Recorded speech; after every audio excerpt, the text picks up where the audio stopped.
Hi guys, it's Robert again. I'm back with part 3 of my build series. At this stage, as you can see, I've mounted my tail. I didn't experience too much problems. It was quite easy to put together. One thing I had to change though was the wires that runs down through here.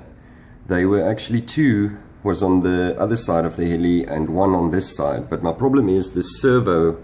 When the servo horn goes on here, you will notice in there the servo horn will be sticking up, so if there's wires running past it, it will actually be in the way of this servo horn. So I actually had to move them to this side of the frame and then run down. As you can see, I did get extensions, so I've actually managed to close up this compartment. They run into the compartment. All of the electronics are now mounted inside. I can show you my V-bar sensor hasn't been stuck down on that piece of gyro tape yet. I'll do that when I'm sure that I'm done with everything on the inside. If I can quickly show you while I flip the heli, you will see underneath there is what I spoke of, the USB port. I've got access to it with my USB cable, and I don't actually need to open it up. I can just plug it in there. Just put that down quickly. The tail, I just want to show you guys, over there is a little spacer. You get some of them, I'm not too sure in which package they are. They're not mentioned anywhere in the manual. If you go to this page, you will see that they just show you the bolts going through, but there are actually little spacers that you need to put in there and make sure they're in there, because the frame has got a little section over there. There needs to be spacers everywhere just to keep it apart, otherwise when you put in the screw it's going to get closed up. One thing I want to show you guys is in the manual over here. Let me just focus on that screw over there and the one on the other side, they say must be M3 by 16s. Now if you go to the back of the manual, let me just move that out of the way. Over here, you will see they also say it's M3 by 16 and M3 by 16. Now, they're not. Mine on this side was a M3 by 10, and the one on this side was a M3 by 14. The reason they're not M3 by 16 is if this screw goes through here, it will actually touch this collar if it's a 16. And I've measured it with a caliper or a vernier, and the screw will actually go halfway into this bevel gear, so it can't be an M3 by 16. I have checked it with Mikado, and they told me that this is a misprint. This should not be M3 by 16s. So yeah, just as a note, this must be an M3 by 10, and the one on this side must be an M3 by 14. The other thing I've experienced is with these little, let me just quickly see where they are. These one-way, not one-way bearings, thrust bearings. They say, if I go back to the build page, just bear with me.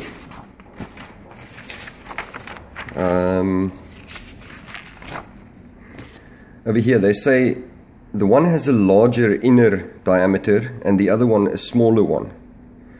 The difference between the inner diameters is very, very small. So this little tip over here, just make sure you follow it, because the one, I actually thought both of them had the same inner diameter, but they're not. They're just very, very close to each other. So just make sure when you slide it onto the shaft, the one with the larger inner diameter will fit over the shaft, the feathering shaft, quite easily, whereas the other one will sit quite tightly. So yeah, I actually mounted this whole thing, built up the feathering shaft on both sides with the blade grips, and then afterwards I actually took it apart again and I rebuilt it just to make sure that I've had these two rings the right way around. Another thing also I notice here is that in the picture it looks like they're showing the open end towards the outside. This bearing should actually be the other way around in my mind. There's on the one side it's open and on the other side it's closed.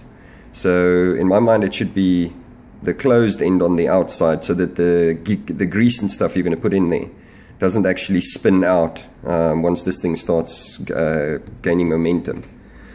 Let me just see if there's anything else. Yeah, so those are the few things that I've picked up. Just double check these, that you have them the right way around. The bolts, that one over there and the one over there, are not actually the sizes as printed in the manual. This was a M3 by 10 on mine, and this was an M3 by 14. And the spacers, again, that must go in between the two carbon fiber frames on the tail.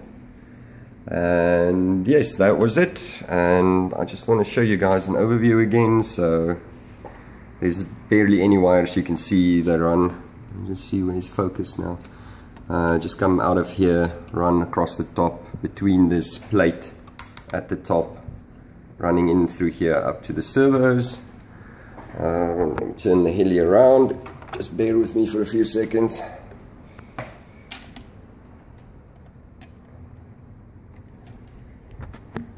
There you can see on the other side. So my tail servo, I originally in my first video showed the wire running in here. Now obviously I realized once I put in the main gear, there's no way I'm going to put that wire in there. So it just immediately runs into the frame over here. Into the back, you will see I heat shrink these plugs where I've plugged in the extension so that they can't unplug themselves. There's only the one little section of the ESC wire I've left open.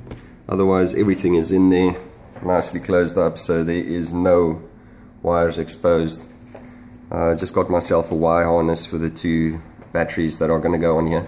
I saw that what some guys actually do is on the ESC, they put two of these EC5 plugs already in this wire harness configuration.